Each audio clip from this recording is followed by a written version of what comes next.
Bonjour et bienvenue à tous dans ce 24e numéro du Rétro, le format court proposé par les NBA Stories.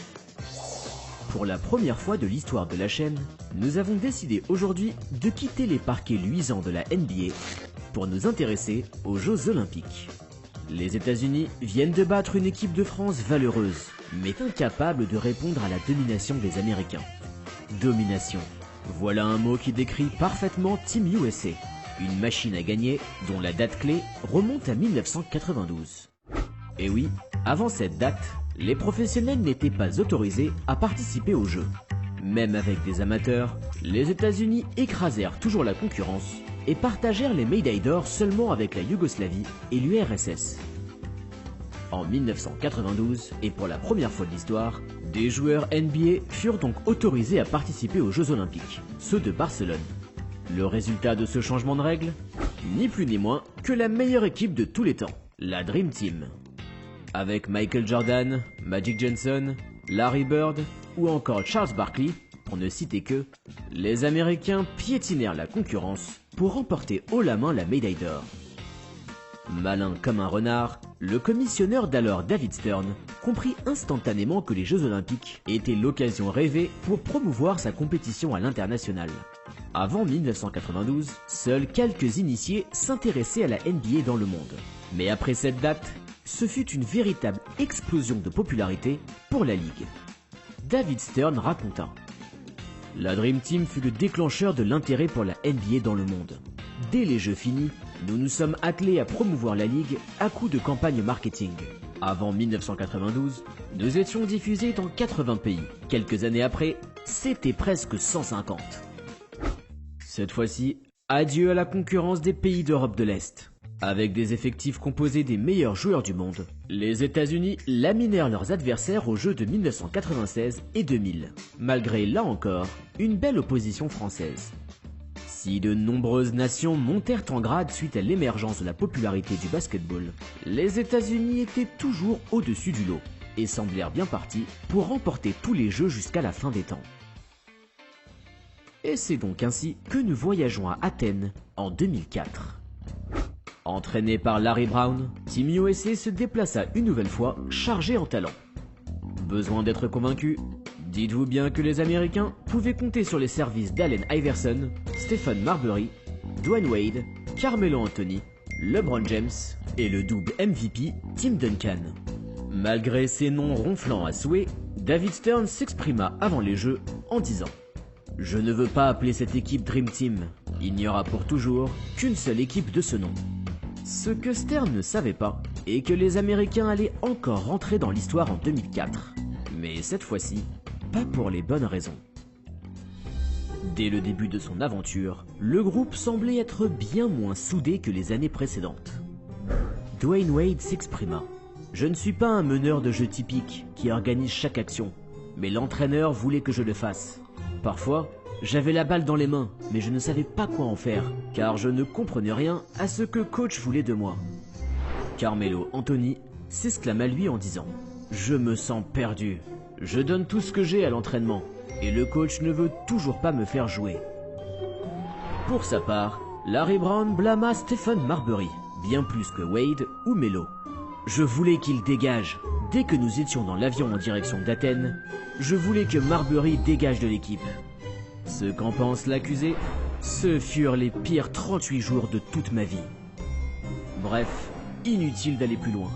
Vous avez sûrement compris que l'atmosphère était orageuse chez la Team USA 2004. La dure réalité de cette cuvée était que jeter un assortiment aléatoire de grands noms peu complémentaires n'était désormais plus un gage de succès. Au début des années 2000, les joueurs européens agrandirent toujours plus leur rang en NBA et l'écart de niveau entre Amérique et Europe s'amincit. Oui, les adversaires n'étaient désormais plus de simples sparring partners pour les États-Unis. Torse bombé, les joueurs américains prirent un coup de massue sur la tête dès le premier match des Jeux en s'inclinant de 19 points face à Porto Rico. Oui, vous avez bien entendu. Bien que Team USA se sortit logiquement de la phase de groupe, 2 défaites lors de cette dernière détruisirent totalement son aura d'invincibilité. Une victoire encourageante contre l'Espagne plus tard, voilà que les États-Unis se confrontait à un petit poussé en demi-finale, l'Argentine. L'équipe sud-américaine comptait alors une tripotée de joueurs d'expérience, mais également des noms bien connus des fans NBA, comme Manu Ginobili, puis plus tard Luis Scola.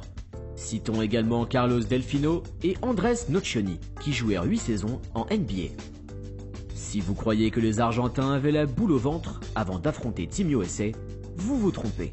Ginobili raconta plus tard: « J'ai vu leur effectif et je me suis dit, d'accord, on peut les battre. » Les Argentins se montrèrent bien plus agressifs dès le début du match et rentrèrent au vestiaire avec une avance de 5 points.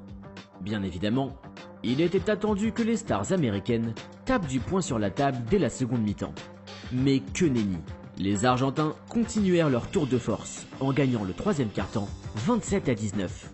Malgré un léger mieux dans l'ultime quart-temps, Team USA était totalement hors de ses baskets et ne put qu'admirer le récital de Manu Ginobili qui compila 29 points ce soir-là.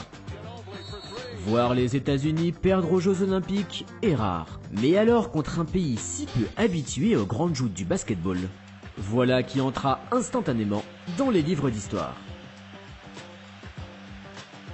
Pendant que Team USA se consola timidement avec la médaille de bronze en battant la Lituanie, l'Argentine continua sa légendaire épopée en écrasant l'Italie en finale pour arracher la médaille d'or.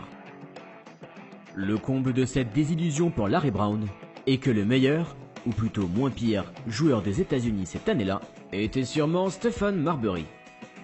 Rentrant au pays soulégé de tomates, l'organigramme de Team USA repartit sur de nouvelles bases. La casquette de coach fut offerte au mythique Mike Krzyzewski et les clés de l'équipe à Kobe Bryant. Avec LeBron James, Carmelo Anthony et Dwayne Wade proches de leur prime, l'équipe américaine remit les pendules à l'heure en 2008 en arrachant haut la main la médaille d'or. All together, we're all playing for USA basketball, and it carries a great honor with that goes above and beyond winning the NBA championship. Suite à sa revanche gagnée contre l'Argentine en demi-finale, la mouture 2008 de Team USA gagna le surnom de l'équipe de la rédemption. Depuis cette date, les Américains n'ont plus perdu un seul titre olympique. Les JO 2004 sont restés gravés dans les mémoires comme un cauchemar pour les États-Unis et un rêve pour l'Argentine. Malgré le succès récent des Américains, le fiasco des Jeux d'Athènes continue de nous rappeler à quel point assembler les bons ingrédients n'est pas toujours gage de réussir sa soupe.